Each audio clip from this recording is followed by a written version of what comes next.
Oh, jadi gitu ya? Iya, iya, gue tahu. Apaan tuh? Yang itu deh, ada. Apaan tuh? Oh, jadi ini kapan kamu dulu ke aku? Apaan sih, lu babet dah lu, kanakan bet. Aku yang kanak-kanakan? Iya.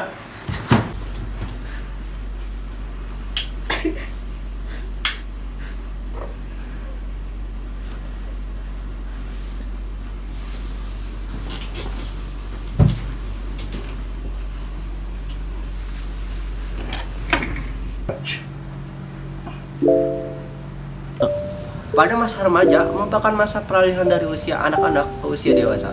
Kebanyakan remaja pasti pernah mengenal yang namanya jatuh cinta dan putus cinta. Masa-masa tersebut wajar apabila pernah dialami oleh remaja, karena sesuai dengan ciri-ciri dan perkembangannya, bahwa pada masa ini remaja akan merasa tertarik terhadap lawan jenis. Sehingga tidak mengherankan apabila remaja yang putus cinta akan merasakan kesedihan serta kekecewaan yang mendalam dan berujung pada tindakan-tindakan negatif. Remaja yang tidak memiliki kematangan emosi akan cenderung gegabah dalam mengambil sebuah keputusan, berubah suasana hatinya, dan kurang mampu menempatkan emosinya secara tepat. Sehingga akan lebih mudah bagi remaja untuk menyalurkan emosinya pada tindakan-tindakan yang tidak rasional seperti self-injury. Self-injury atau self-harm biasanya merupakan pengalihan atau cara seseorang untuk mengatasi frustasi, kemarahan, atau emosi. Tujuannya adalah mendapatkan ketenangan dan rasa lega. Tetapi, ini hanya dirasakan sesaat, bahkan setelah melakukan self-injury. Dapat timbul perasaan bersalah atau malu. Tindakan self-injury seperti cutting termasuk dalam tindakan yang tidak bertujuan untuk bunuh diri atau non-suicidal self-injury, NSSI. Tindakan ini tentu bisa menyebabkan cedera serius bahkan kematian yang tidak disengaja. Oleh sebab itu, jika remaja memiliki kematangan emosi, maka akan mampu untuk mengontrol emosinya, mampu untuk menunggu saat yang tepat ketika ingin mengungkapkan emosinya dengan cara-cara yang dapat diterima, bukan dengan melakukan self-harm. Remaja yang memiliki kematangan emosi juga akan memiliki pemahaman diri sehingga remaja mampu untuk memahami apa yang sedang dirasakan, mengetahui dari mana emosi yang sedang dihadapi, sehingga individu tersebut akan memiliki reaksi emosional yang stabil, tidak akan sampai mengambil keputusan untuk melakukan self-injury. Dan remaja yang memiliki kematangan emosi juga akan mampu untuk berpikir kritis atau objektif, sehingga remaja akan mampu menilai situasi terlebih dahulu sebelum bereaksi secara emosional, hingga remaja tidak akan memutuskan melakukan self-injury sebagai cara untuk penyelesaian masalahnya, karena itu adalah penyelesaian masalah yang irasional.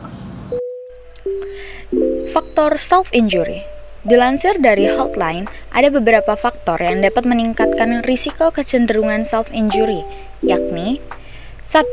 Usia. Perilaku ini lebih banyak terjadi saat remaja dan dewasa usia muda. Ini karena masa remaja adalah masa yang penuh konflik dan emosi. Sayangnya masih banyak remaja yang sulit dan bingung bagaimana menghadapi berbagai masalah tersebut. Yang kedua ada jenis kelamin. Perempuan maupun laki-laki dapat memiliki kecenderungan ini, tetapi diyakini bahwa anak perempuan lebih sering melakukan self-injury daripada anak laki-laki. Ketiga, trauma. Trauma seperti pernah dilecehkan, dibesarkan di lingkungan yang kurang baik, diterlantarkan, atau trauma lain yang berpotensi lebih besar mengembangkan kecenderungan self-injury. Yang keempat ada identitas. Krisis identitas dan kebingungan akan jati diri atau seksualitas juga bisa mendorong kecenderungan self-injury. Yang kelima, lingkaran sosial. Memiliki teman yang juga melakukan self-injury dapat mendorong perilaku yang sama. Adanya tekanan dari teman sebaya mungkin juga mempengaruhi tindakan ini untuk berkembang. Selain itu, kesepian dan kurang bersosialisasi juga dapat menjadi salah satu faktor penyebab. Gangguan kesehatan jiwa. Orang dengan gangguan kesehatan mental seperti depresi, gangguan kecemasan, gangguan makan, dan gangguan stres pasca trauma juga lebih rentan melakukan self-injury, penyalahgunaan obat terlarang atau alkohol. Orang yang mengonsumsi obat terlarang atau alkohol juga lebih berpotensi melakukan self-injury. Ada cara untuk mencegah self-harming, yaitu dengan teknik 4D, yaitu delay, distract, divert, dan deep breathing. Kamu bisa mencegah kemungkinan melakukan self-harming. Yang pertama, delay. Tunggulah 10 menit sebelum melakukan self-harming. Jika berhasil, coba tunggu 20 menit, 30 menit, 1 jam, sampai 1 hari. Penundaan ini memberimu waktu untuk mencari cara lain untuk menghadapi dan mengolah emosi intens yang sedang dirasakan saat itu. Yang kedua, distract. Kamu dapat menggunakan distraksi ketika sedang memiliki keinginan kuat untuk melakukan self-harming, atau saat sedang melakukannya, seperti main game, mendengar musik, dan lain-lain. Yang ketiga, divert.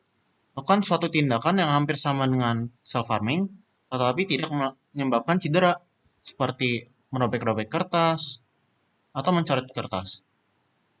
Yang keempat, deep breathing.